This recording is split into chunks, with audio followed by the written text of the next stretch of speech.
Done. I'd like to bring to order the November 1st, 2022 regular meeting of the Chino Valley Planning and Zoning Commission. Gary, would you like to lead the pledge?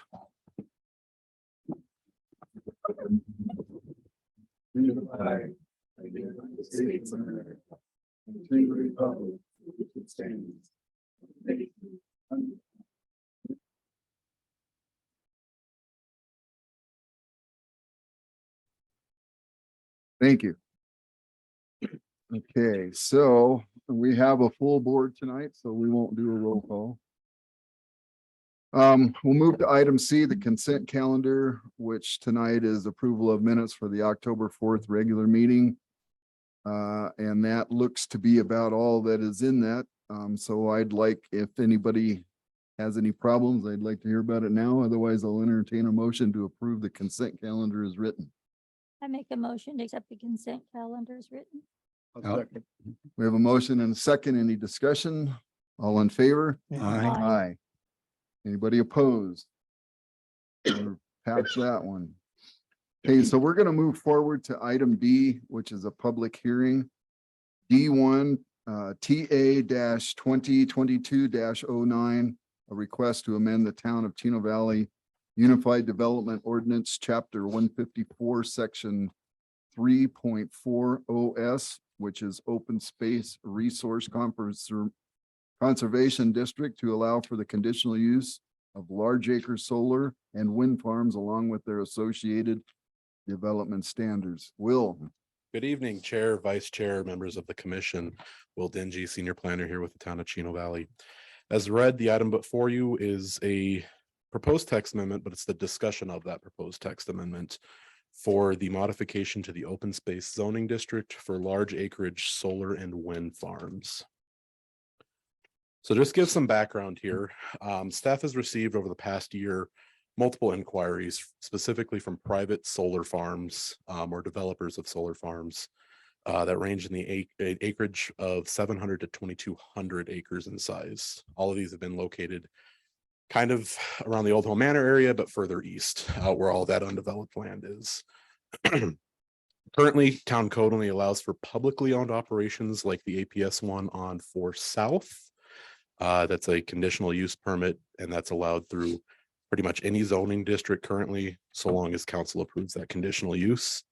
This proposal was presented to, or the idea was presented to council as a study session item on May 10th of 2022. Council heard this, heard from staff about the multiple inquiries that we've received, and they did direct staff to pursue a text amendment for discussion between the commission to craft that and then bring it back to them for their consideration. Down here. So key points about this text amendment so far of what staff is proposing. It allows both public and private solar and wind farms as a conditional use within the open space zoning district. Developments must have at least 640 contiguous acres. It creates a development standard for it. And then it is important to note too that there's currently no open space zoning or pieces of property within the town that is currently zoned open space. So anything new that comes in will have to be rezoned and also receive that conditional use permit. So there won't be any parcels, 5 acres out in, middle of a residential development that it would have this. It needs to be tied to that large 640 acres. And you're not going to see, well, it's been entitled and we're going to come in for that conditional use. It's going to have to go through that full-blown process regardless. So I'm going to open it up to questions or discussion. I'm going to pull up, if I can get this to work here, the text amendment language itself. We can go through it if you would wish, line item by line item, or if there were specific points that the commission wishes to discuss right now, we can go through that however you wish to proceed. So it doesn't seem to be that long. Is it okay if we just kind of go through it line by line just to make clarity there? Sure, absolutely. Anybody object to that? Okay. You want me to go over what we currently have in the open space or just what the proposed amendment? Well, I don't think what we currently have. I mean, that's not what we're worrying about Correct. right now. So maybe you could just go over each one of the things that on our minutes is listed in purple Absolutely. and just kind of expound on it if we need to. Sure. So our first change overall is to modify the purpose statement. The purpose statement for this zoning district is specifically tied just to open space resource conservation. We tried to kind of fit in with the existing language, the addition of these renewable energy sources. However, it just didn't fit quite right. So we just ended up rewriting the whole statement itself. So we ended up with the purpose statement of the OS, Open Space Resource Conservation District, is to conserve and protect open areas characterized by natural scenic beauty or whose existing openness, natural conditions, or present state of use, if retained, would maintain or enhance the conservation of natural or scenic resources, wildlife migration, to produce food and fiber, or under certain conditions, provide a platform for green energy generation. So that was a large change in here. We didn't touch within the applicability or permitted uses. We did add a conditional use section of private or publicly owned and operated solar and wind farm developments of 640 contiguous acres or more. We did add development standards for these uses, which include no mass grading of the project site. Sites with topographic features such as hills or valleys shall remain undeveloped in those specific areas. Equipment and structures must be set back at least 50 feet from property line or 110% of the fall zone, whichever is larger. Maximum lot coverage of 90%. And if the use ceases, remediation of the site to pre-development standards is required. And that is really the crux of it. Okay, so do we have questions? I'm sure we Let's do. do it. Who would like to go first? Well, I got a couple questions. for Sure. you. So you said there's no zoning right now. No parcels that are currently zoned that. So we do have this open space district in code, but no property holds that entitlement. And then I was wondering, what is the rush to do this now with the general plan coming up? Seems like this Really? should fit into the general Sure. plan. Plus, I mean, open space, migration of animals, I mean, solar farms, Sure. those are opposing ideas. Okay. So I think this should wait for the general plan. Okay. Have a specific zoning for wind and solar farms dedicated just for that use. Sure. And in the general plan, designate areas for that use. Okay. Shouldn't be anything close to an open space in open space. Open space is open space. Okay. Just Absolutely. The thought. my thoughts. Absolutely. So the idea of bringing this before council is that we have had multiple requests for this. And so it's just seeing if there is the appetite to do that now. I mean, if that's the direction of the commission is to hold off till general plan, I'm sure we can. be Yeah, amenable I to think the that. town should have a say in where solar and wind farms go. Is there an impending project that's being held up or We've got 3. that are being held up because As in there is no there's- standard? There's no direction forward on them right now. Okay, Are these solar or? They're all wind or- solar. Solar, okay. Is there any stipulation that the power generated needs to remain, in the county or in the state or? Not 100% sure how we would control that. We can look into that for sure. That would be the corporation commission and we don't get to tell them what to do. most of those feed directly into the APS grid, am I Yeah. correct? They do. They decide what to do with it. It just Yes. seems It's part of the grid. to spend our land to ship power out of state. Gotcha. Kind of goes with the water we That's- lose every yeah. day. That's not, There you go. doesn't leave a bad taste. I know we get money from it, but it just Absolutely. doesn't sound good. Commissioner Metters? I have a problem with number 1, no mass grading of the project site, but yet it's allowing for the production of food and fiber. Grazing. And well, the Yeah. production of food is Cattle. like agricultural. Well, on C1, it says cultivation.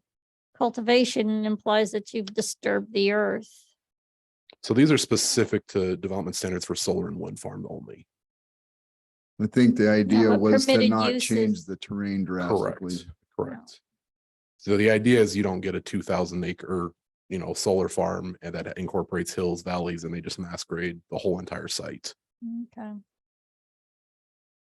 Did I miss something about, there's a minimum amount of solar panels per acre or? So we have we were proposing a 90%. And that was just through feedback that we heard from the applicants of these projects, they typically our current property coverage standards for any zoning district is like 40%. Okay. So you'd get 2,000 acres, but you'd only be able to utilize, 1,000. And are we going to consider the wind farms and the solar panels separate, or is it one entity, one whole entity? So it'd be covered under the same conditional use. So if they wanted to pursue a wind farm, they'd have to get a conditional use for it. If they wanted to pursue a solar farm, conditional use. And are there so many windmills permitted for At so many acres? At this point, no. I mean, if that's something the commission public, however, that crafts, at this point, there was nothing. They're usually based on size of what they can operate effectively in conjunction with other windmills. Okay, so this will be something we'll consider at the. Absolutely. Yeah, this is just solely a discussion. If this is something one you would like to see, or if you would like to craft some additional input onto it. Yeah, if it's done properly, it'd be great. Anybody else? On the wind farm, is there a height restriction? So right now we have it as a proposed of 110% of the fall zone, but no cap. So I think he's asking, is there a height restriction on the wind towers? Oh, They can be very tall. they can be very tall. Mhm. Absolutely. Absolutely. So if that's something you would like to consider on here, we can too as well. But as written for just the opening initial dialogue, there was nothing proposed. And there are different styles of Absolutely. windmills too. So would we have to consider that as well? Yeah. Something definitely to consider. Absolutely. Any other questions for staff? We can bring Noise them could back up also be a later. consideration depending Absolutely. on where it's. They're not like solar. Yeah. No, and I agree. And I will say, we did add wind farms in there just to be, proactive to start that discussion.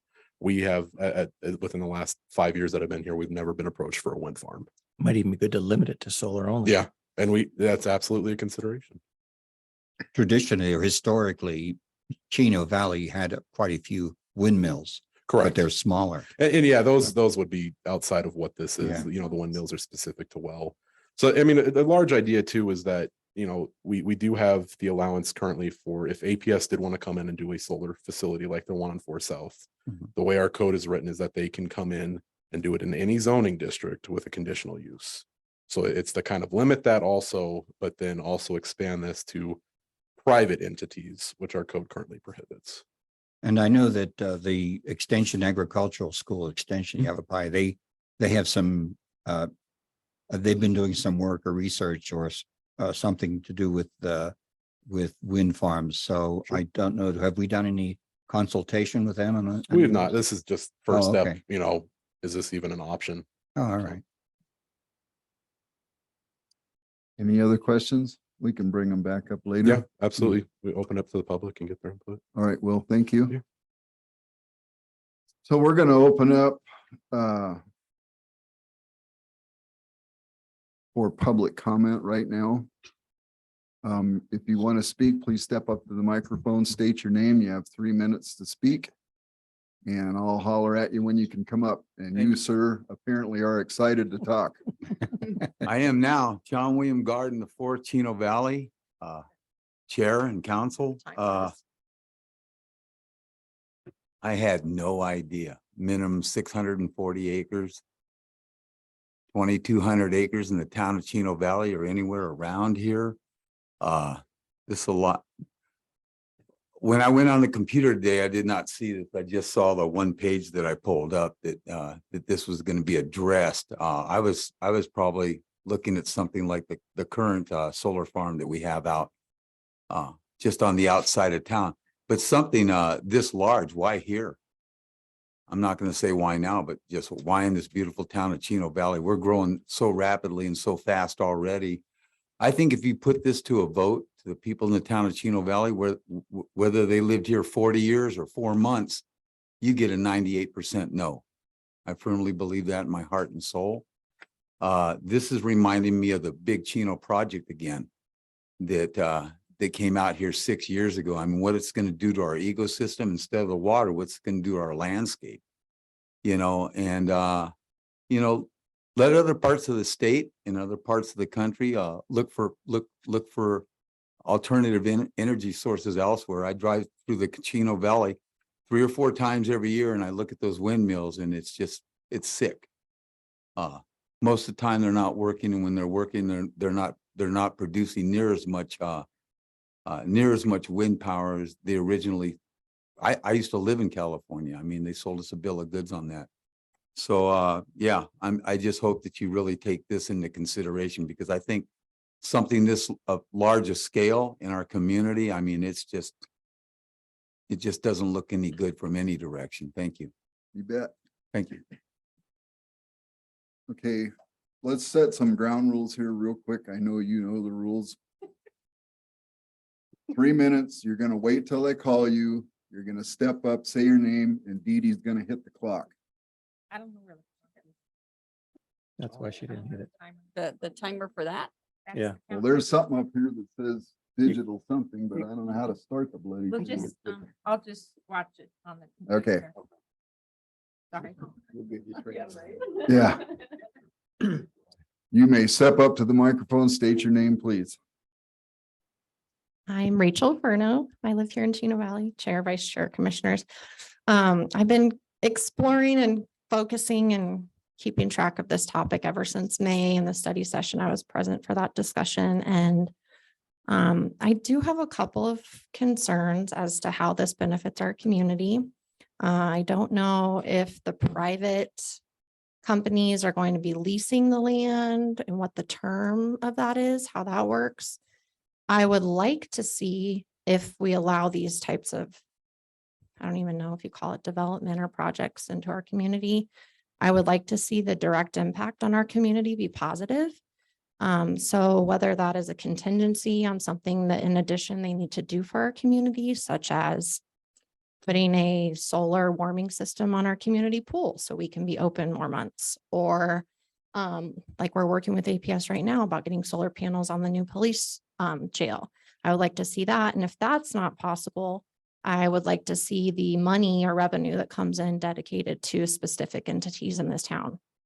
I don't know if we'd have to ask Joe how that works, like what fund it goes into or how that works, but I'm not a big believer in having private sector come in and harvest our natural resources without us benefiting in some way. And I don't want the money generated from that to just go poof. It should be, dedicated to certain departments of our community, whether that's everyone's favorite roads or schools, recreation, maybe, since they are using our public open space, which is supposed to be dedicated for recreation and parks. Maybe a portion of their money they're paying goes toward our parks, or extending the recreational facilities in our community to attract, more youth or younger families to move here. So I agree with Commissioner Switzer that I think it would be a great time to wait till the general plan. I don't think that this belongs in open space area. I think just like we've been discussing in RV park zoning, that maybe there should be a zoning for solar, wind. Really not a big fan of the wind turbines, but solar is a huge resource in Arizona. I just don't think that we should take that hit, that eyesore, that use our open space without it directly benefiting our community in a way that we as citizens see and feel and benefit from. So I think that's oh yeah, where does the energy go? That was my other question. Out of state, sold back to the citizens of our community. Kind of want to know how that works. And I'm sure it's project by project, but I think that's all. Thank you. Thank you. By the way, you had 23 seconds left. I'm disappointed. Anybody else like to come up and speak? Sir.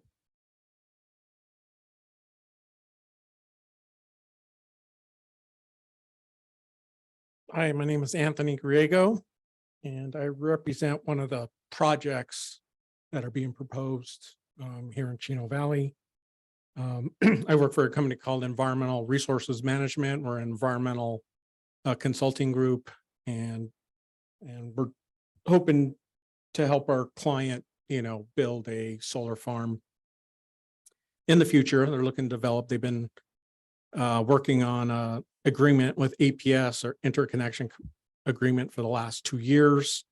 They're doing all the environmental, required environmental studies and everything that needs to go to permit this thing. And the proposed area is kind of out of the way. There's no, large, visual, you won't be able to really see it at all. But I just wanted to let people know that, this is, solar goes towards, the grid, the electric grid. So, it produces renewable energy. Arizona has they want 15% of all utilities to be renewable. And so this is part of that by 2025. So I just want to just make sure I have the right info here for you.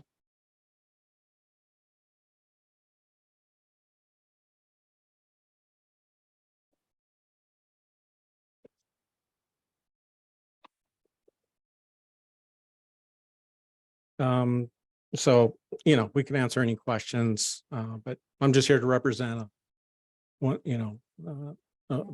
development of it. So this is a little bit of an unusual spot in that this is a public hearing about something that we're not going to vote on tonight. Right. And there was no applicant, according to my knowledge. But in the interest of maybe some discussion, we'll just break the 3-minute rule a bit so that some of the commission can ask some questions just to get educated. Is there an issue with that? Oh, go ahead. All right, go ahead. Why are they wanting to come to the Chino here in this remote kind of part of Yavapai instead of going out along I-10 between, say, Palo Verde and California, where they already have the large power lines in from the power plants out there? Because we get snow up here, not much, but Right. you don't get any solar generated during the time that the panels are covered. Whereas you would never get that out there in the far west. I understand that. I, to be honest with you, I have no idea why they've chose this particular area. But they have, they're a reputable company. They've done it in several states. So I don't know how to answer that Okay. question. That's something that I'll have to come back. So one of the questions that was asked was, where is the power going to go and can we control who gets to use it? And I'm assuming based on other solar projects that it just goes into the grid and it's distributed however the grid uses it. Is that correct? Correct. There's no way to really set it aside for Chino Valley to use for itself. Right. Yeah, like I said, there's a Arizona Renewable Energy Standard, which requires regulated utilities to have 15% of their energy by renewable statewide by 2025. Now, is this going to have one of those towers that they have, or is this just going to be flat panels, flat? I believe it's just going to be. So there won't be any panels. tower where the panels are. Correct. Okay. Any other questions? I Thank- really didn't want to get into, specifics or, I was interested in just, Well, we appreciate your expertise here. Thank you. Right. Right. Thank you. Anybody else? We only have one other person. Have at it. I know, right? One more person left. Please state your name.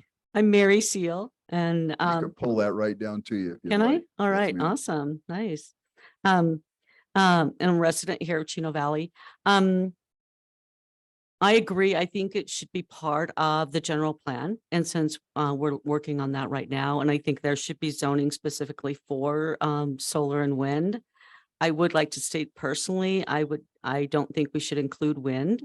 Number one, if we're talking about open spaces and for our wildlife, they've been known to kill many, many birds, and they do not produce the electricity that they've been touted to create.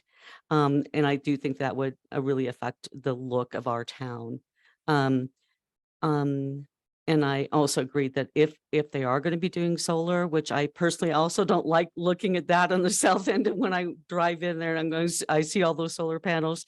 I would like, if we are going to go that way, that it is going to benefit us, Chino Valley. We do need to get some benefit from that in one shape or form. Some of the ways that maybe Rachel talked about, other ways that maybe we haven't even considered. So those. Thank you. Anybody else like to speak? I'm going to close the public portion of the meeting and move on to discussion of this project, the text amendment of the commission. I'm sure there's all kinds of things people would like to have a say on. So how about if we start at that end and go this way, and you can maybe just state something as to whether you'd like to move forward. Is this still concerning the Solar. solar? Yeah. I've done some research on solar energy. And we in fact, when I lived in Australia, we had a solar panel on our roof, and we had occasional dustings of snow, not very much. And it didn't seem to affect too much the solar generation, because you're not looking too much at the coverage as much as the solar energy, the rays from the sun, and they seem to penetrate. They would penetrate some of the coverage. So I mean, it does cut off a little bit of the energy generation, but not a lot. So we still had solar energy from, even though we had rain and snow on our roof, some of it a little bit. So I think that wouldn't be too much of a problem here. We don't get a great deal of snow. We're expecting to have about an inch and a half on Thursday snow. So I don't think that would be too much of a problem here. Thank you, sir. Commissioner Switzer. Nothing really new. I just, since this is adding a conditional use to the open space zoning, I just think that's wrong. Open space should remain open space. We need a separate zoning for this use. It should have a lot of specifics in it. No wind. What is the town going to get? How is the town going to benefit from allowing this to go in? What is the percentage of what kind of money does the town get? Because that's all we're going to get from it is money. We're not going to get the power, so we're only going to get money. Again, where's the money going to go? That should all be in this conditional use before any kind of vote happens. So I think it needs to be completely reworked. I understand there's a project pending, but the general plan right around the corner needs public input. Just this panel on the council, I don't think should without a complete zone specific for this. You need more input needs to come in. More specifics need to be drawn up on it. Such a large project. This isn't just a small little. How big is the one on Forsell? I think it was 300 acres. wasn't it? Yeah. Yeah, so you're talking double that size at the smallest. So, yeah, this really needs to be considered and really planned out well before it's approved. And then open space is open spaces. Sure. I think that's completely wrong. Commissioner Metters. The other solar panel that's north of Coyote Springs, is that in city or is that county? It wouldn't be in our only solar farm is the APS one. So because that one's getting bigger and bigger and bigger. I agree. I think this should go to the general plan, that it should have a separate zoning. It shouldn't be a conditional use permit, so that we have better control over.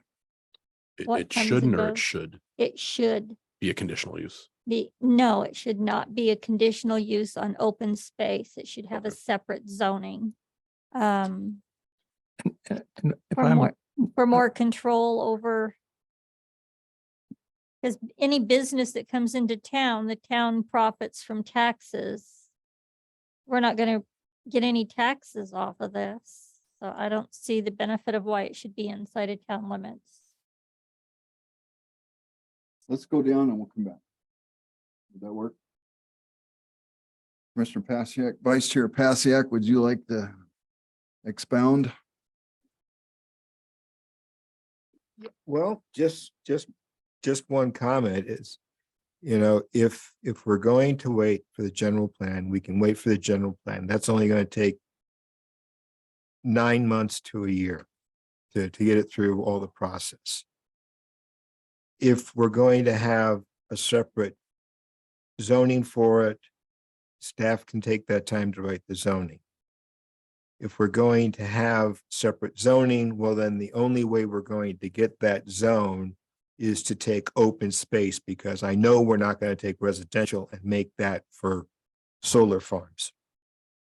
So the amount of open space we have in the town will be decreased once we put a new zoning in for solar farms. I guess that's the only comment I can make. Other than the fact that you can try to stop business from coming in, but they're going to come in. And we should have some control over it. Commissioner Penn, I don't think Chino you Valley. need to speak right up into the microphone there.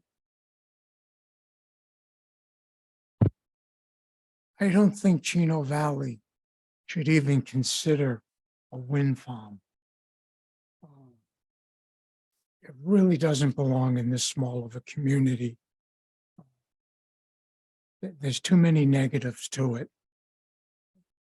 I don't know where the minimum acreage came from for a solar farm.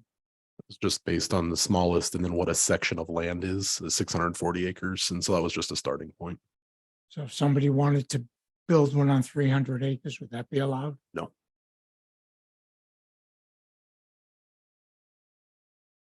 I just think that should really consider the wind farm not allowing it in Chino Valley. There's no plus.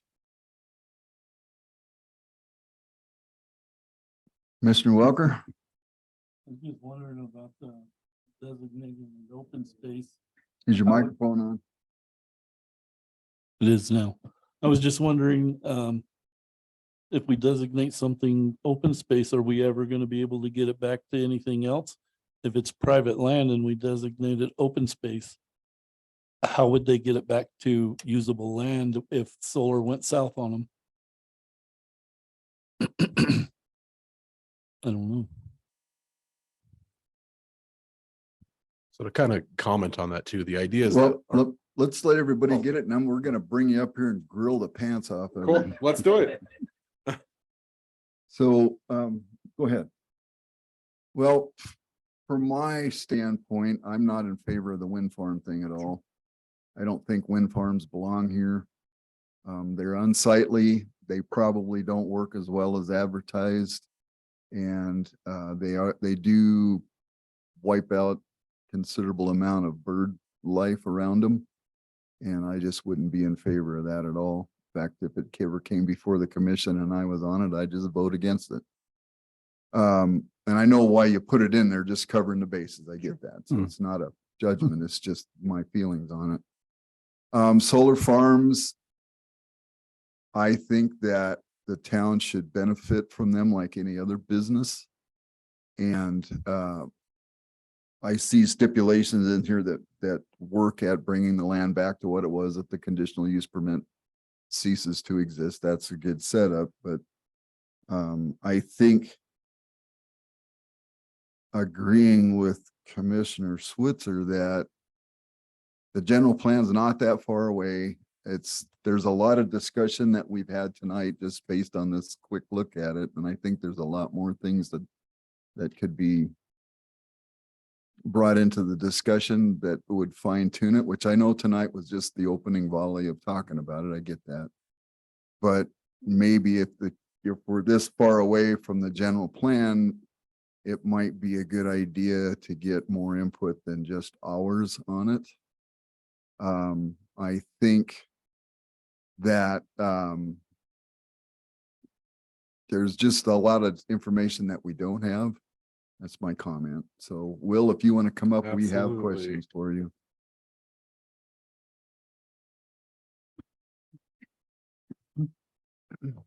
So one of the big questions is, how does the town benefit from all this?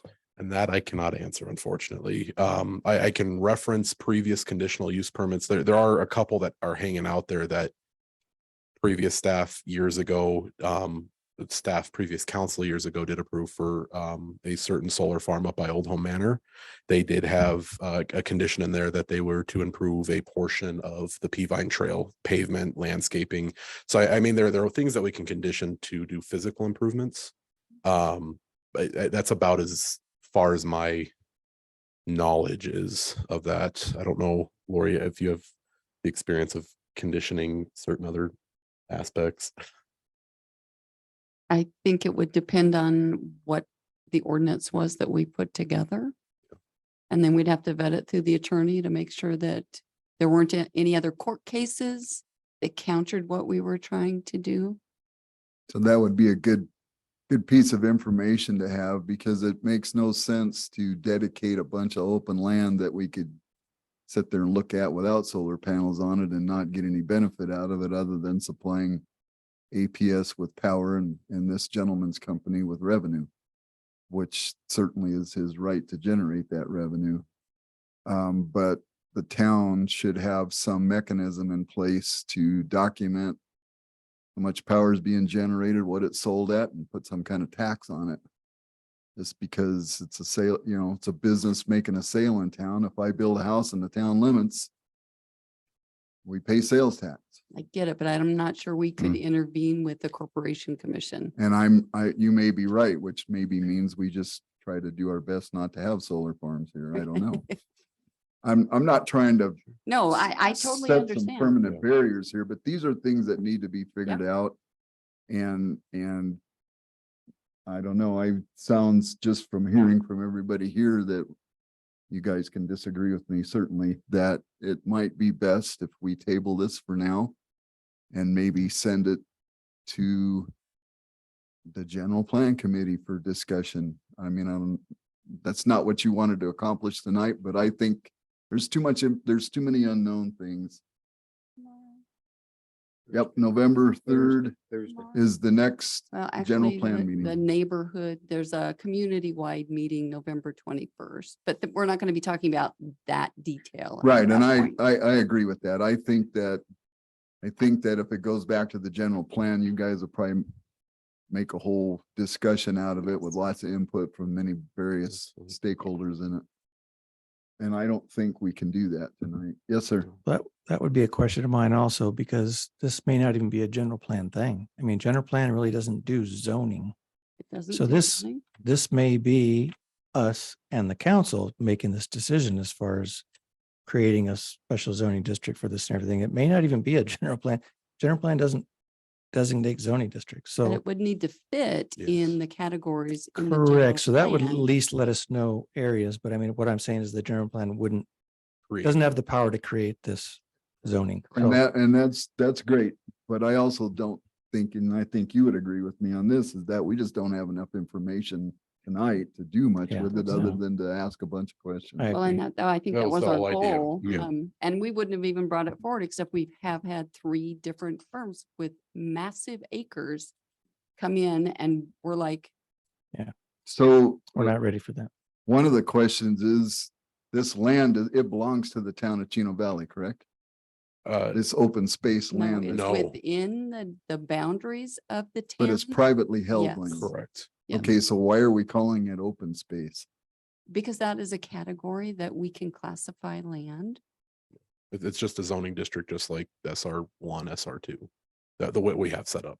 But we also have no land that's Yeah. zoned that, and the state law requires that if we designate land as open space, okay, if you're the landowner and you say, hey, I want my land zoned open space, that's one thing. If we come in and require it to be open space, then we also have to allow 1 dwelling unit per acre to be allowed to be developed on that land.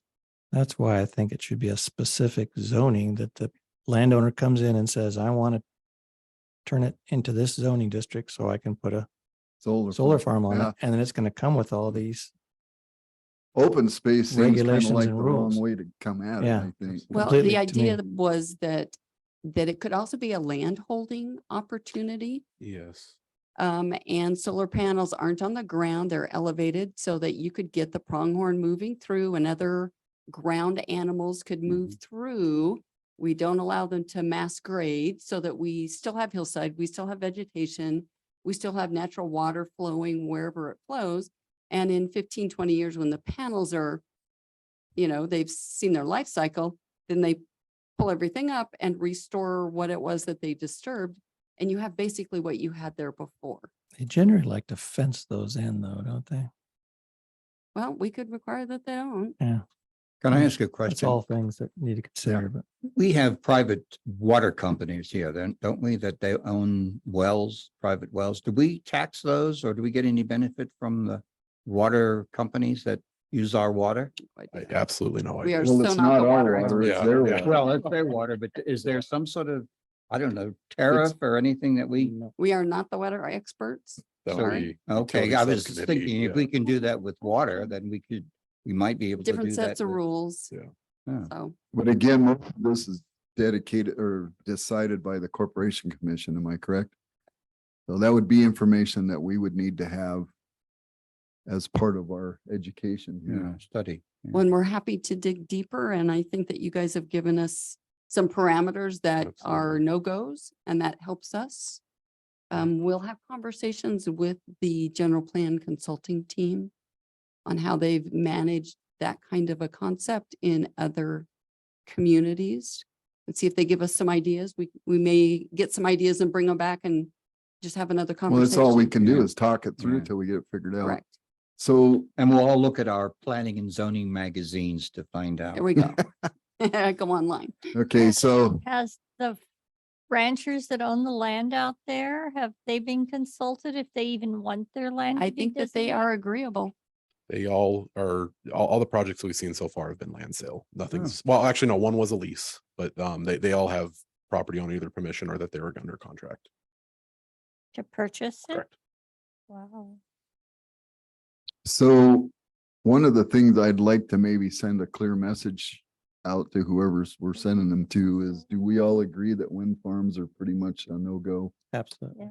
I have I'm kind of on the fence about, because I've seen some very nicely planned through the planning and zoning magazine. Right. I've seen some very nicely planned wind farms that they're done properly.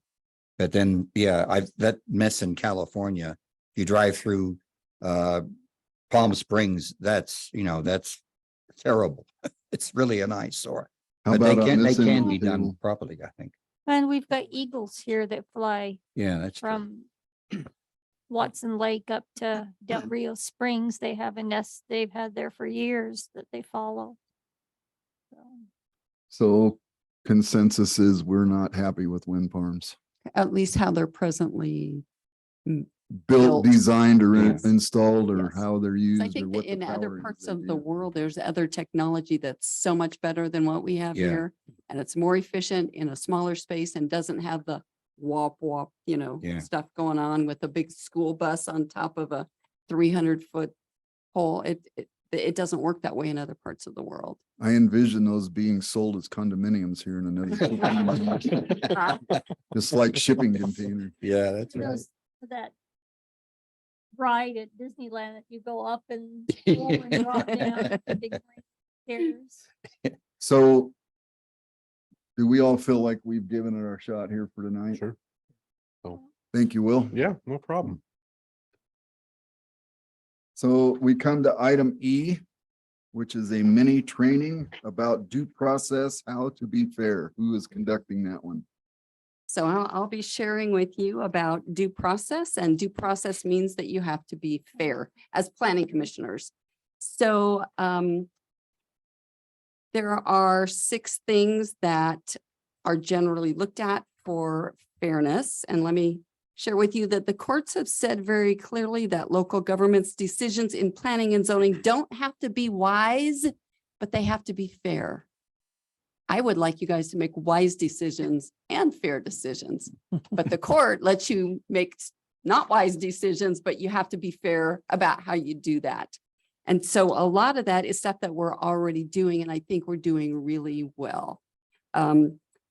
So adequate notice is the first piece, and we have talked about this a number of times. Our legal ad, so the state law requires one thing and we do 5 things. And we've also expanded the boundary when it appears that the 300 feet that isn't going to cover enough properties in larger lot developments, we go past that. And I think I think we've gone up to 900 feet, depending on where the project is, how big the lots are, to make sure that we actually get enough properties that make a difference in terms of us reaching out to neighbors and impacted property owners. So I think that we do that part very well.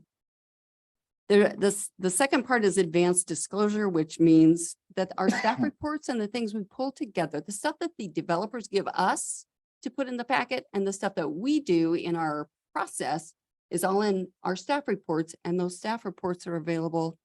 When you guys get it, it's available to the public. It's put on our website. I think there's a packet that goes to the library.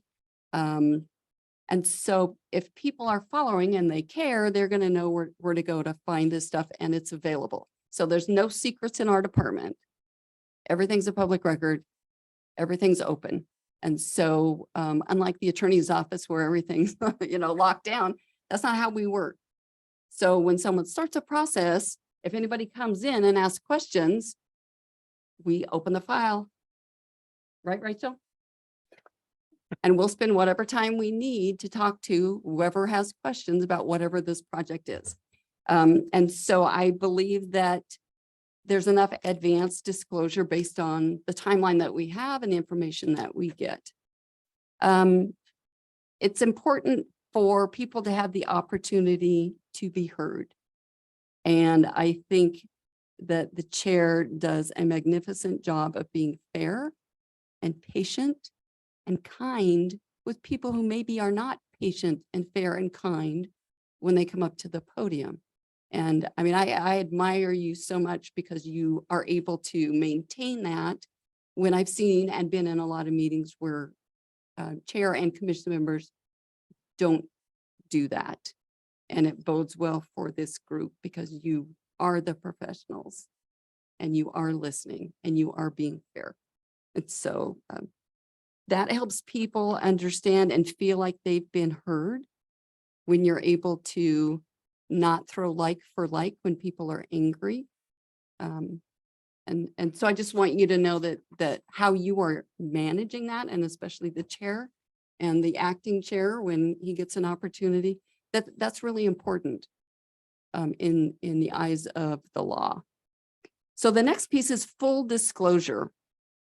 So you, if you have any kind of ex parte communication, which means it's you and one other person, whether it's the applicant or a neighbor or a council member, and you're talking about this project, whatever the project is, you are actually required to disclose that before we start the hearing, so that the rest of the commission has the benefit of whatever that dialogue was that you had with the owner or a neighbor or a council member.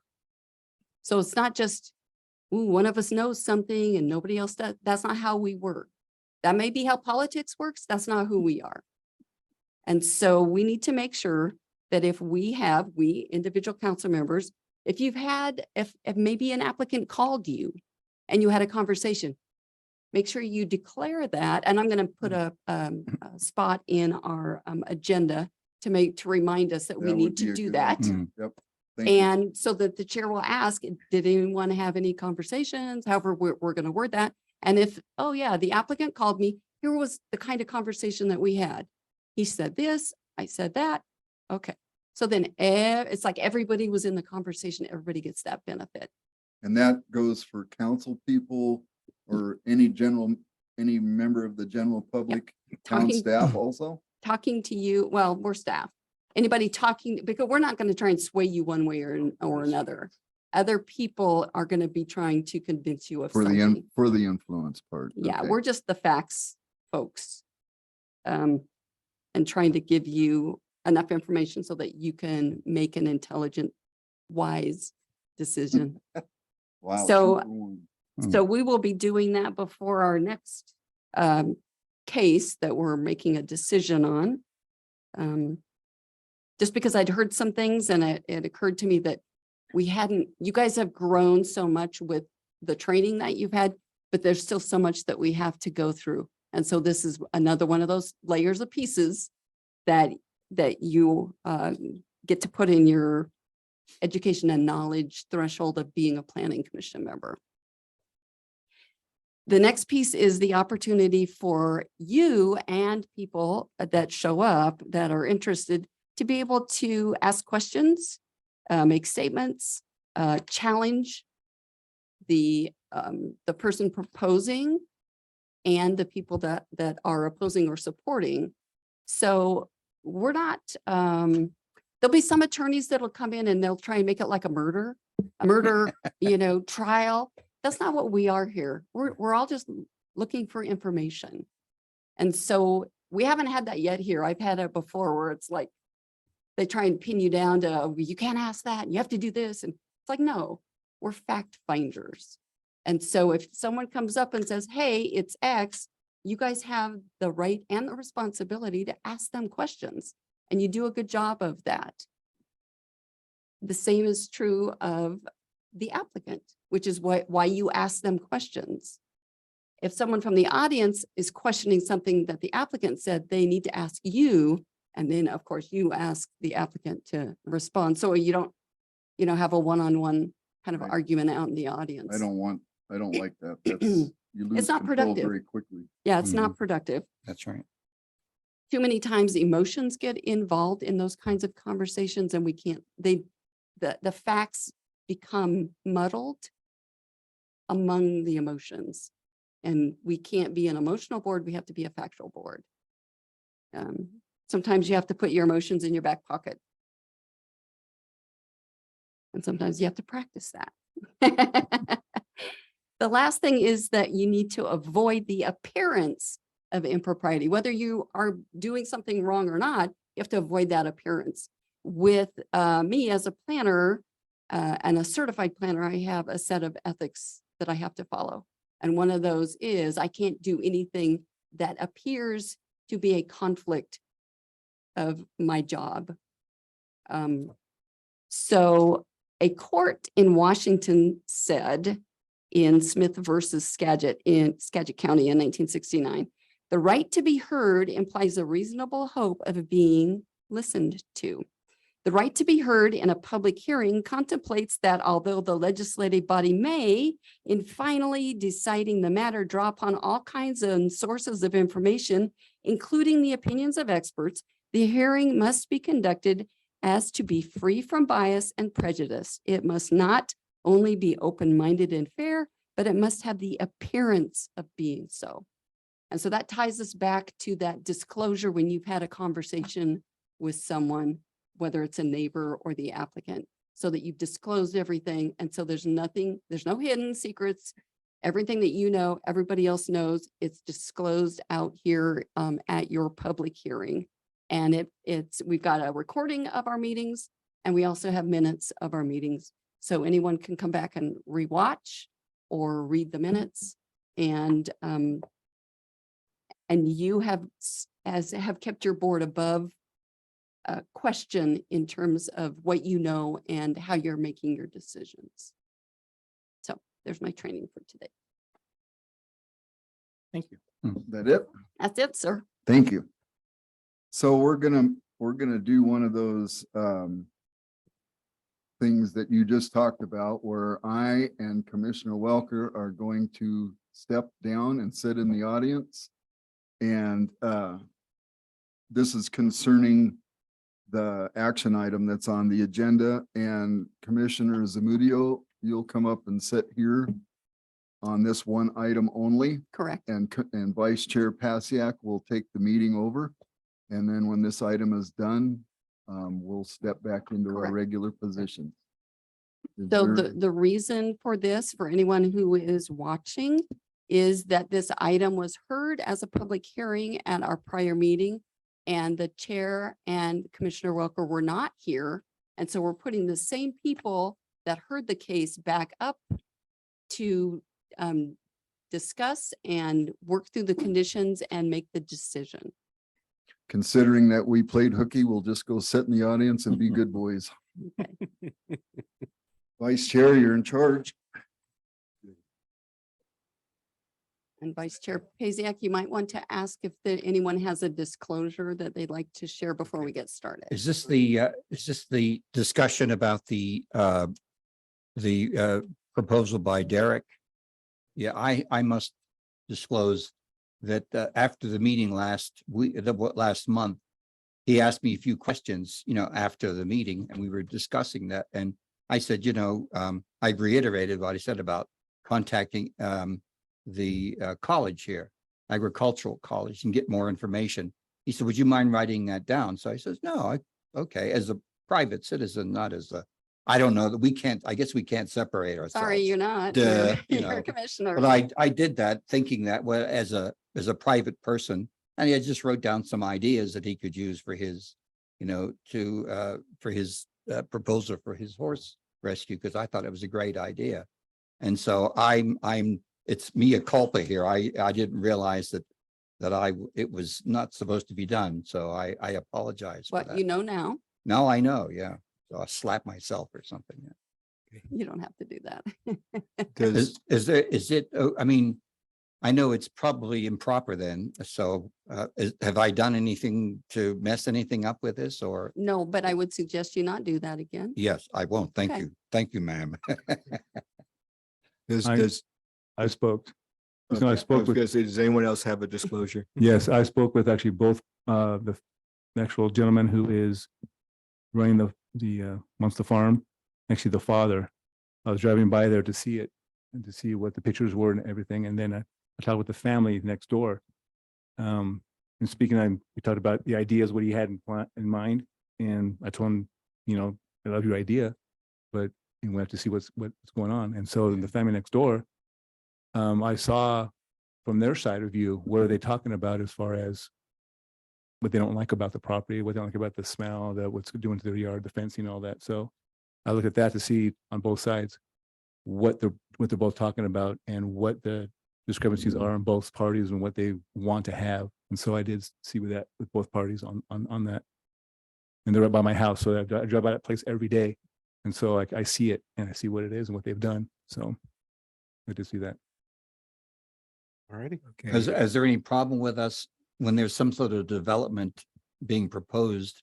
Is there any problem with us going by and taking a look at the property, or as long as we don't discuss it with the owner or anything? So if you're just driving by, everybody can do that. If you want to get out and walk around, I Yeah. would suggest a subcommittee of the planning commission do that. Okay, all Like right. three people, and then the subcommittee could report back to the planning commission.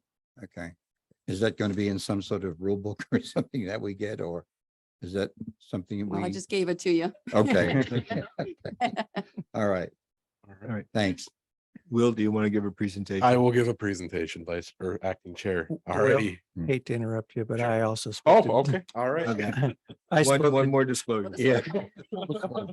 I spoke to Derek after the meeting very briefly, but I just told him I commended him for what he was trying to do. But I did present that I thought he should go back to the drawing board and come back to this meeting with some new proposals on how this is going to work. I'm a little disappointed that he didn't show up tonight, not based on my recommendation, but that was the conversation we had. It was very brief. I think we all sort of felt sorry for him because, he had some good ideas and we all kind of like animals. So, and we just approved that one with the cat rescue and so on and so forth. So I guess this is, we need a priest around here to confess our sins or something. All righty. Anybody else? We good? Okay. All righty. Good evening, Vice Chair, members of the commission. Will Dingy, Senior Planner here with the Town of Chino Valley. As discussed, this item is round 2, second time that you've seen this for the conditional use permit request for the Equine Center for Derek and Luis Pereira. This was originally presented to you on October 4th, and we're back here again as a non-public hearing. But to rewrap what was discussed during that meeting, the revised conditions. I'm going to give you a brief overview, just a recap of what this project is itself. So the subject property itself is located between West Road 1 South and South Road 1, West Road 2 South. Property is 5 acres in size. The CUP area will encompass 5 acres in size. It is part of a defunct subdivision known as the Angus Acres, which was platted in 1978. The current zoning of this property is SR 2.5.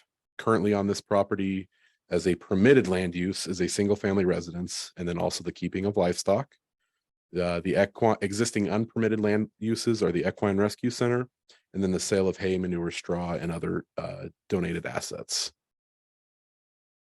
Oh, and then so also with the zoning itself, the SR 2.5, the properties surrounding it to the north, east, south, and west are also sharing the same zoning district. So to recap everything, I'm just going to go through the conditions itself. Lori does have a amended condition that she's going to hand out here. When going back over it, we were reading through number 9 and then number 13. There's some conflict between there, and so we have made a modification. So the corrected conditions of approval are being handed out to you as I speak. So just kind of going through one by one. Number 1 and 2, they're pretty boilerplate, that the applicant property owner agrees to follow all town rules and codes. Number 2, that they agree that the application it meets the requirements for the waiver of claim document. Number 3, there was not too many changes with this one. It's the conditional use permit shall be valid for an initial 1-year period in order to allow the applicant to complete the physical improvements. There is some thought to the time period during the discussion of the last meeting. We heard discussion from 6 months to a year. The idea behind the 1 year is if you look at what's coming up over the next 6 months here, if we stuck to that 6-month period, we're in November, you're going to have December, January, February, March, April, May would be his timeline.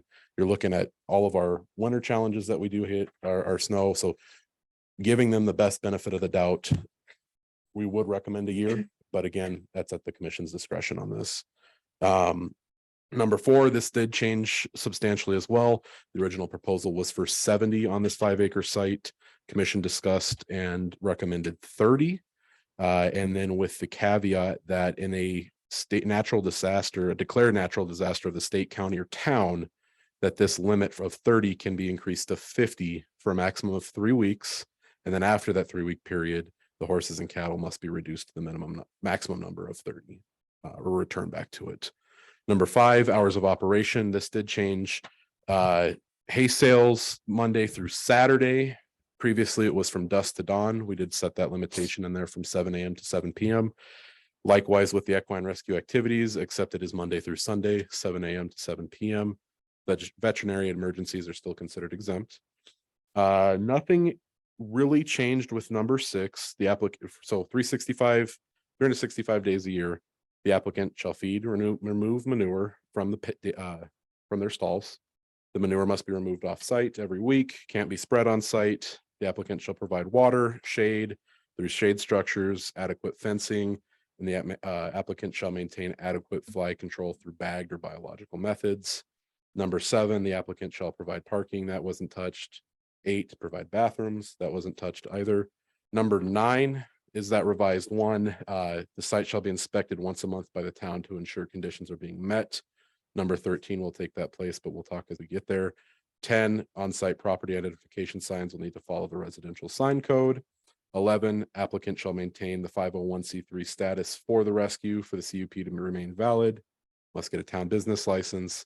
And then number 13, the town shall inspect the site every 2 weeks for the first year of operation to ensure compliance with the conditions of approval. And then number 14 from Public Works, you can't divert, impede, or impact any sort of flowing water across the property. So with that, staff does forward a recommendation to the commission that the commission forwards to the town council a recommendation of approval for this conditional use permit with the conditions outlined. And with that, I'll open it up to questions or discussion. I can go ahead and just leave back the conditions of approval as I imagine that. Frank isn't here to ask about the engineering thing. My concern is this area of town still is everything flows to the north. Northeast.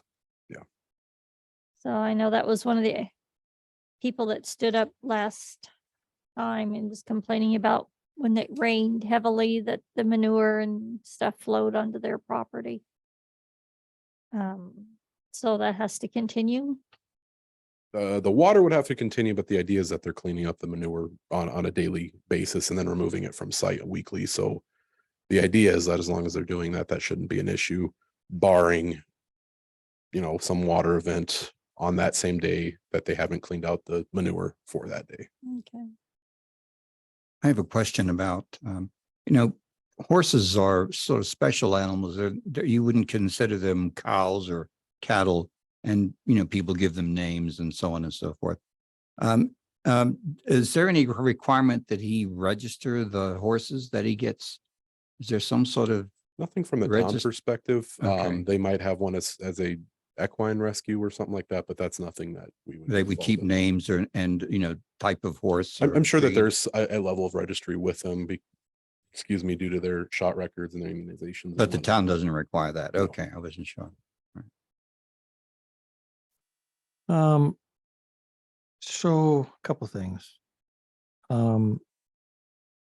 If we don't issue this COP or if we vote against the COP, the town has no limit on livestock per acre. That is correct. So if he doesn't get a conditional use permit, he can pretty much do what he's doing now as long as he doesn't get violations from the current town code.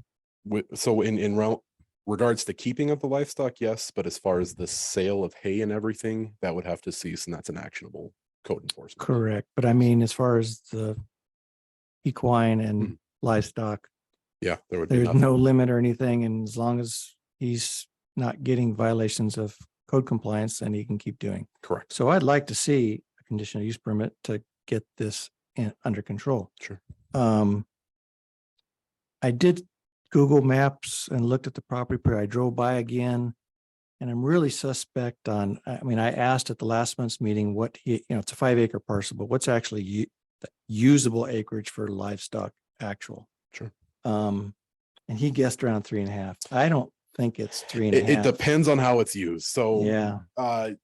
We obviously heard that question come up. So if you were to use everything outlined in red and shaded here, you're roughly 3.5, it's 3.4 acres. And this is just rough calculations from an aerial image. It's questionable on the 1.4 acres on the southwest side. He's got the stalls, which are located back here, and then he's got some level of pens here, but this largely is just area for Yeah. storage and maneuvering. Correct. So it depends on So- how he uses it. So on the high end, he's roughly 3.4 acres. On the low end, he's 2. Yeah. So considering that, and I don't know how the rest of the council feels, but I would like to see that total number drop to 20. Okay. And under emergencies, county emergency or town emergency, an additional 10 for a max of 30. Sure. Okay. That's roughly 10 animals per acre, which is still quite a bit Yeah. considering what that can generate. But I definitely would like to see a CUP get issued just so this can see if he can follow it. And this gives us something that we can actually put on this parcel to control things and maybe help the neighbors out. Sure. I think it'd be worse if we didn't than if we did. My thoughts anyways. I have a question, Will. Are there any current violations? Currently with right now, the manure one is getting, as far as code enforcement, you mean? Yes. So the manure one, it has been rectified. He does have some outdoor storage stuff that he does need to work with as far as how it's being stored. But other than that, there are no current at this point in Okay. time. Thank you. Yeah. It was my understanding that last time we spoke that it was stated that you couldn't spread the manure out. Correct. I went by there the following day after work, and that's exactly what he did. Okay. And so that kind of Sure. was not very positive with me. And he's done that a couple more times since I've driven by the past few weeks. So not following the request that we did. So right now, we do have an element within the code to allow for the good husbandry measure, which does Mhm. allow for the spreading of manure on site.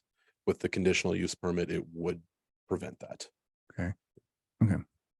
Now, does the town before we would approve this or anything, does the town always have is it always going to be have it inspected once a month?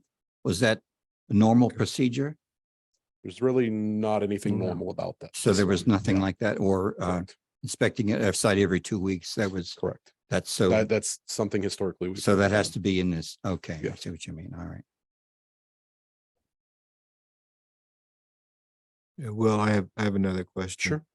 Sure. On the conditional use items that you wrote, item 6 says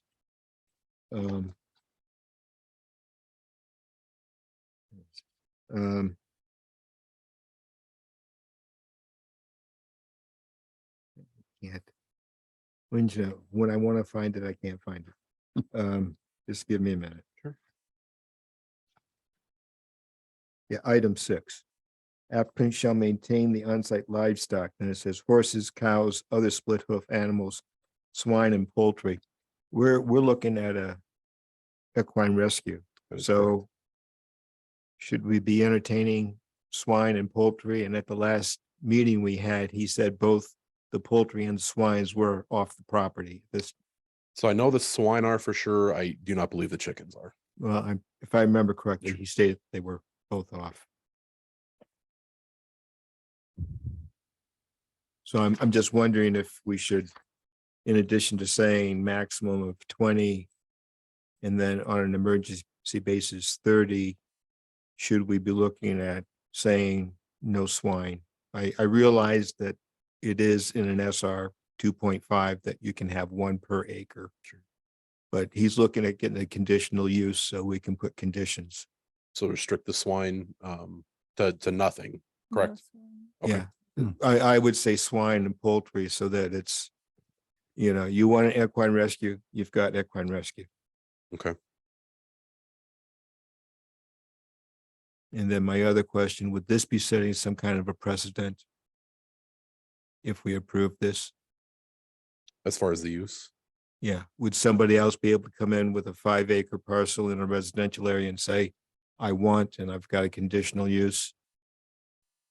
And, So- and just so that we're clear, the 501c3 status is something for taxes with the Correct. federal government. It doesn't give any special consideration. absolutely. Okay. Yeah, same page on that. Or if you So I think the reason that this is before you is because of the code enforcement issues, Yes. but it's the selling of the hay. If Oh, he wasn't selling the hay, it wouldn't be an actionable. we wouldn't be able to do anything. I was going to bring the point that you can call it a fundraiser, but it's still a business. And Correct. residential and yes. And that was my biggest concern when driving by is the place looks like a bigger operation than Olson's that is a commercial property. I mean, the semi trucks and the big equipment and the forklifts and stuff that he had on the property, I don't feel should be in a residential area. That should be a commercial use. So if I can speak on that, our code does allow for anything larger than 1 acre. You can have a piece of equipment similar to a semi or backhoe or a squeeze machine of 1 per acre that you own. So Yeah, that but is There's multiple Sure. pieces of heavy equipment on the property. And I know the place off of 1 East, they made him put the solid fence around it. They have all the equipment over by the airport. The little he's on airport. industrial land. Yeah. So it's a little different I thought he was commercial heavy. and industrial. He's got a blend. Oh, okay.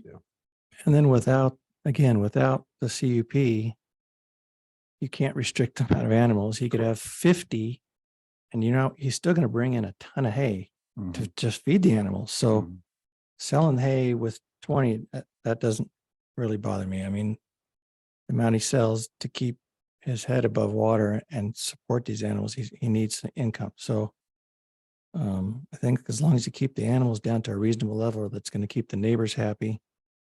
and allow him to still function is the goal. We don't put a CUP on it, and he's got 50, 70, Yeah. whatever on there. But you really can't do anything about that. So Yep.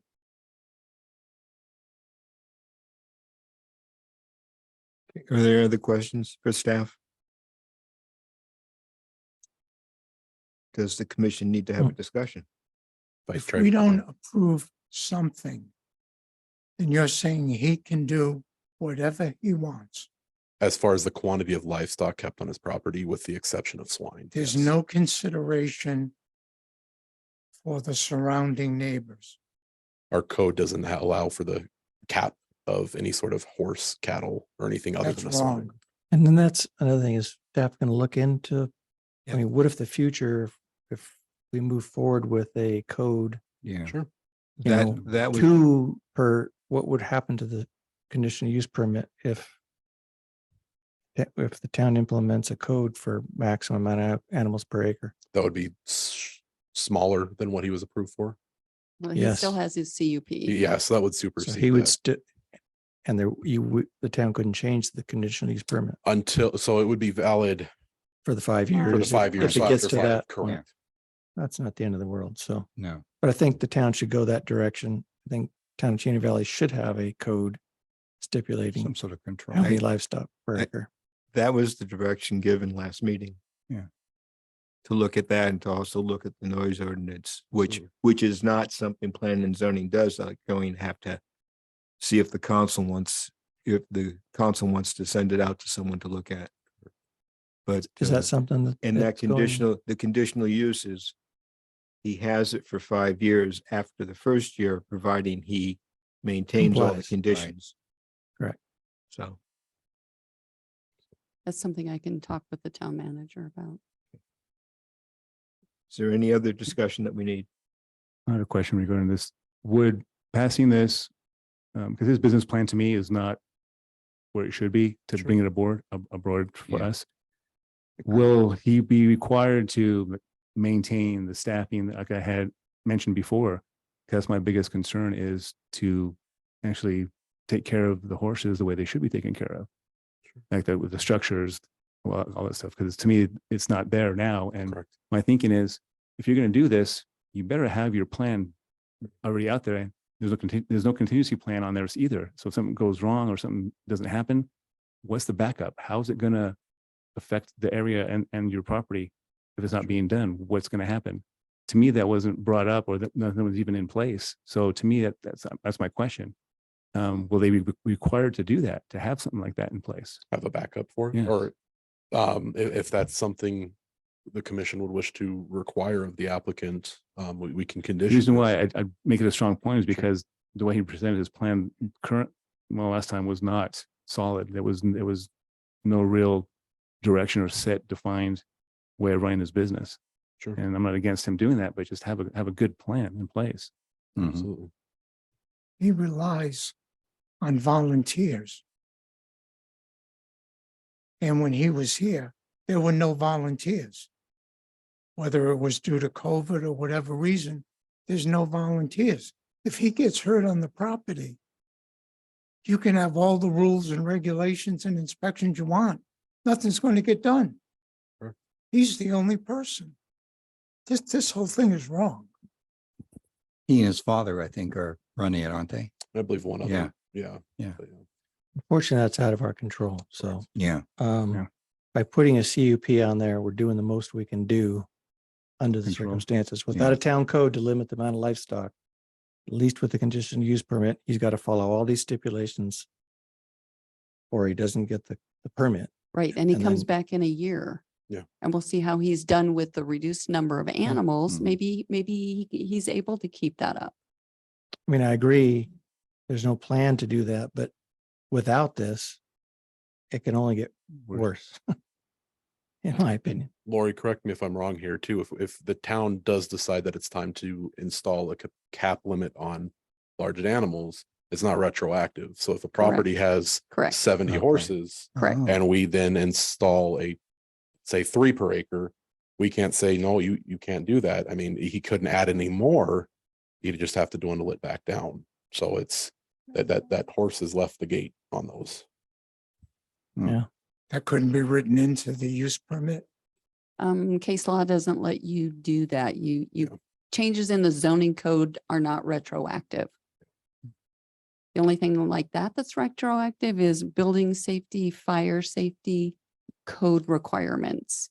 Where if you've built under one code and a new code changes and you're trying to do some changes, some physical changes in your restaurant, you have to meet the new fire code or the new building code. It doesn't work that way with zoning. So we That's what- can't add any new conditions then. That would be Okay. changes to the zoning code. If you want to condition it now, Yeah. there's the vessel to do so. But if the town was to say adopt a capacity per acre, Mhm. it wouldn't be retroactive on any property. It would be just new going forward. Just the new ones, yeah. But Wouldn't be- this CUP, if he has 70 there now, would immediately reduce it down to the 30. Correct. So it's, Or 20. whereas even if a code changed, if he had set, he can keep the 70. So this is the best immediate action we can take. That's I believe. staff's opinion as well. That's why we are forwarding a recommendation of approval. I like your idea of even lower than 30. So space. Yeah, well, 30 max Right. under emergency. Is there any more discussion? If not, I'll entertain a motion.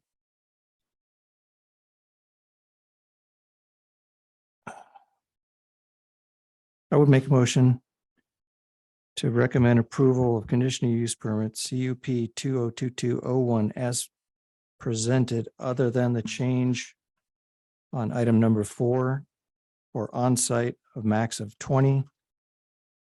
And during a 3-week disaster, additional 10 for a maximum of 30 at any given time.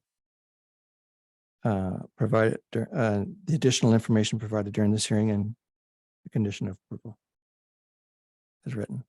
And what about the swine and poultry? No No swine swine, no poultry. and no poultry. You guys are making me nervous. Which is item 6. Yeah, I'm feeling like you're stepping over a line that maybe we can't Yeah, do because you're taking away something that's a base Yeah. allowed in the zone. Yeah. Yeah, he's allowed 5 swine per Yeah. acre right And then now. no cap on poultry. and it wouldn't go past the 5. So even if there's a maximum, All right, okay, so let me so- reword this again. Strike that one. So if we Okay. limit the amount of chickens and pigs that he has, then no, we can't. No. So I make a motion to move to council for approval of a conditional use permit CUP 202201 as presented, other than a change in item 4 for the total number of horses and cows in site to be 20. In a state or county declared a natural disaster emergency, the total number of horses and cows may be increased to a maximum of 30. And after the 3-week period, the number of horses and cows must be reduced to the maximum number of 20 total animals on site. Lori, do you need to And, make a note on number 9? With that deletion? No, And because they're as using per their- the deletion of number 9, as per staff. And as presented, subject to the staff report and information provided during this hearing and the conditions of approval. Is there a second? I'll second. And could we have a roll call vote, please?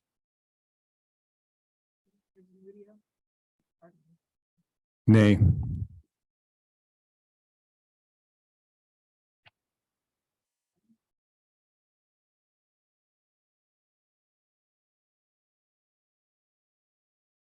I'm against this whole thing, but I understand what a no vote means. I'll vote yes, but I think it's a very bad idea.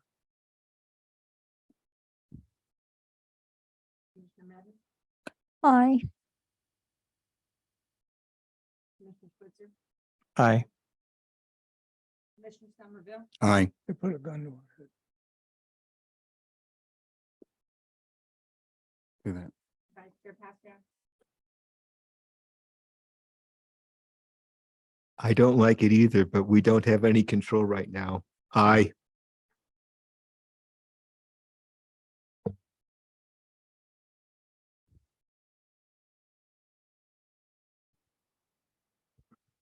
So with that, And with So that, that was could we have, approved could we 5-1. have the nay vote, explain their vote, please?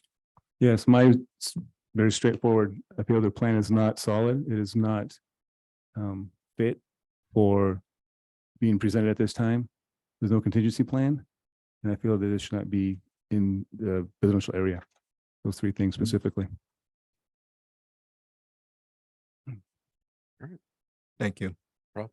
We'll have everybody else get reseated then from I beg your, reseat everybody, the chair and yes, please Commissioner. reseat the Yeah. chair so I can. Not be responsible.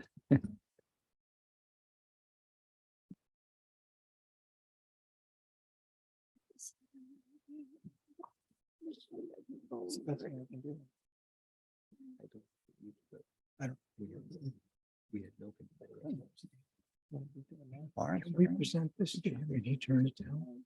Yeah, they don't hear anything. It's not acceptable. I can't deal with 20 animals.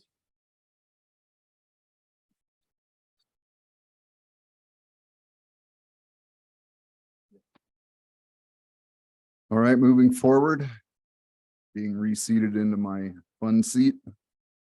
We have item G, which is information items, G1 staff.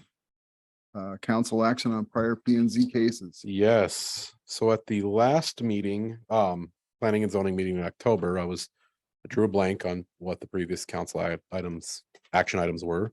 And that was because we didn't actually have a council meeting in between there. So that's why I had no idea what happened. But we have since had a council meeting. And so we had two items go before the commission. One was the Jason Nancery zone for the B&M painting and raw customs north of Ace Hardware that did receive a unanimous approval from town council. And then the other one was the text amendment for the town code, or to make the unified development ordinance make it compatible with town code for the section 50 and 51 for utilities. That did also pass the council with a unanimous vote as well. So those are the only two items that have been acted on since the last two sessions. Good, thank you. So we actually had two other items that didn't come to you. One was that I had to process that. One was the agreement with the state for us to do the inspections for manufactured housing. So that's an annual contract. And the other one is the establishment of a building advisory board. Has that makeup of that, excuse me, has the makeup of that board been decided? Yes, and that's in the text amendment to the town code, which is why it didn't come to you because it's not in the UDO. But Cool. yeah, So there's the- a requirement for, I think, an electrician and an architect and General contractor, engineer, contractor. Yeah. that's how the county's set up. Yeah. That's great. And so that the council will appoint. yeah, the those- council yeah, will appoint. Good. Thank you, Will. No problem. Okay, so we come to item G2 commission. Is anybody on the commission? Oh, we have a general plan update we missed. I checked it off. Okay, so we've been busy with the consultants. We had our first series of stakeholder meetings. And we held them in the conference room behind you. And we had identified different groups, interest groups in the community and met with them, and the consultant had questions for them. It went fairly well, very lively group. The Chino Alliance was one of the groups that met. We met with the Historical Society. We met with an ag group. We met with business owners. There's one more, an economic group. And so the idea is that we have stakeholders, and then we have a steering committee, and then we have planning commission and council together. And this Thursday, we have the rest of the stakeholders, which is another group of 4. And then we have the joint planning commission council meeting, which is the same as it'll be the same as the steering committee activities, looking at vision and talking about what a general plan is so that everybody's on the same page. Then on November 21st, at one of the school auditoriums, we're inviting the entire community. And so there'll be some information based on what was gleaned at all of the stakeholder meetings, at the steering committee, at your meeting that you're going to have. And that kind of information will be the basis for dialogue with the public when we have that on the 21st. So super excited. We're moving along. Each of you received one of these. It's a little bit about what's a general plan and how does it work and what's zoning and how do you implement things. And our general plan has chapters that are called elements. And so we have 5 of them, and under each of those is a composite of other topics that will be addressed through maps, through background information, and for future review. You guys got one of these, didn't you? Question, Lori, does the meeting on the 3rd, this Thursday, is that a public meeting? That is one that is in the library, and it's the same room that we had the steering committee in. And there really isn't room for the public, which is why we're doing an auditorium where we give everybody Okay. that we can invite for that. So there's no public comment on that. I mean, they can come listen if they want, The or it's room not is not very big. Okay. So That was I my would question. not suggest that. And the public meeting's on the 21st of November? Yes, What time is it going to be? I think that one's at 6. 6 o'clock. Your meeting is at 5:30. Yeah. The public meeting is at 6. And is the public meeting or our council on planning and zoning formally at that or no? You are invited to attend. We will list it as possible quorum, but you'll be among everybody else at that Okay. meeting. They'll likely be conducting the same activities that you experienced this Thursday. It's a lot of interactive. You're up out of your seat, you're putting, your opinion. It's all opinion based and what your view. You're of the issue invited was. to. We'll be sending you invites. All the stakeholders and the steering committee, as well as planning commission council, are invited to the big one. the big one. Thank you. So item G2 is the commission. Does any of the commissioners have anything they'd like to stick out there? I do.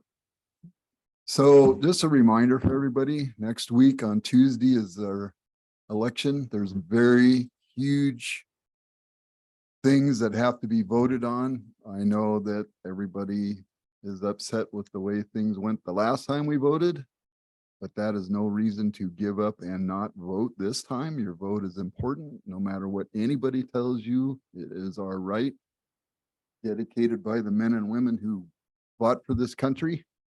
We need to get out, exercise our right, vote whichever way your conscience tells you to vote, but get out there and vote. Just a reminder, I know it's not my position as commissioner or the chair or anything else, but as a citizen, but I'm taking advantage of the microphone. This public service announcement. Public service announcement. So please, all the people in TV land, please get out and vote. Thank you. Hey, there's an opportunity for the public to speak in this portion of the meeting. You have a opportunity to come up and say whatever's on your mind, provided it is not on the agenda for tonight. We cannot address items on the agenda twice. And then you'll have 3 minutes. And when you're done, we can't comment or do or say anything about what you said, but at least we're hearing your thoughts and any other process that we have. So would anybody from the public like to come up and speak? Yes, sir. Please come up and say your name.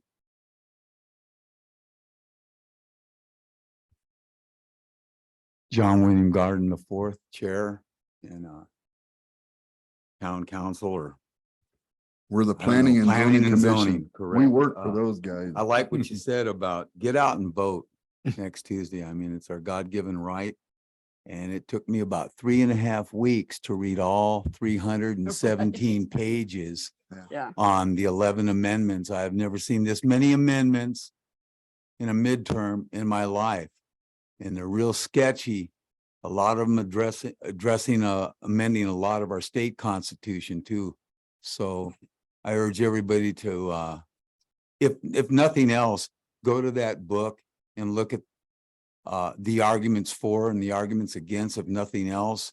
and try to make some kind of conscientious effort to make sense of it all. I know, I made copies of mine and I gave it to a lot of my constituents here in the town of Chino Valley and a couple of other organizations that are in this town too. So yeah, please take that into consideration. There's 4 or 5 of them on there where they want to change. I mean, yeah, we're losing a lot of our rights here in the state of Arizona, and be really conscientious about how you vote on those amendments. 210, which is on there, did not make it.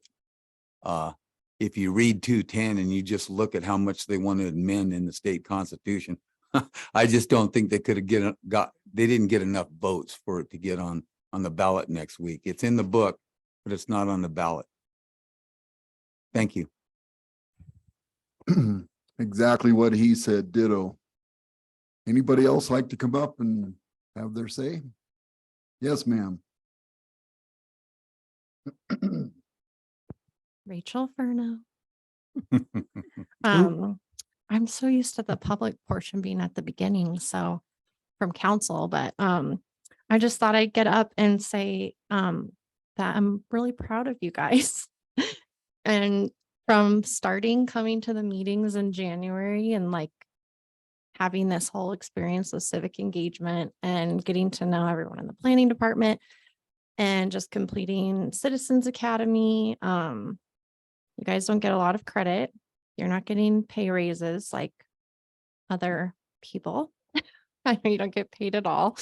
But to come to the meetings, I haven't been able to come to planning and zoning the last couple months because I've had some family things going on. So to come back tonight and see all of you completely engaged, asking questions, even Richard, is really awesome. And I just think what Lori and Will have done and what you guys are doing, taking a lot of things into deep consideration. It's really great for me to sit here and see. I totally geek out on this stuff. So I wish I could solicit more people to geek out on it. But yeah, those are just my thoughts. You guys deserve the praise for actually being engaged, doing your research, asking questions, planning also. So I'm excited to see what's to come, being involved however I can with the general plan and overall just working with the town and everyone for the benefit of our future. So I appreciate you guys. Just wanted to let you know that. Thank you. Thank you. As a compliment to town staff, they give us great backup and preparation and the education that we've all received since Ms. Lineberry has come on board has been awesome. Yes, Very much so. So except when she slaps your wrist. we all have to be disciplined from And we time to do time. work for free candy. Yes, pre-K.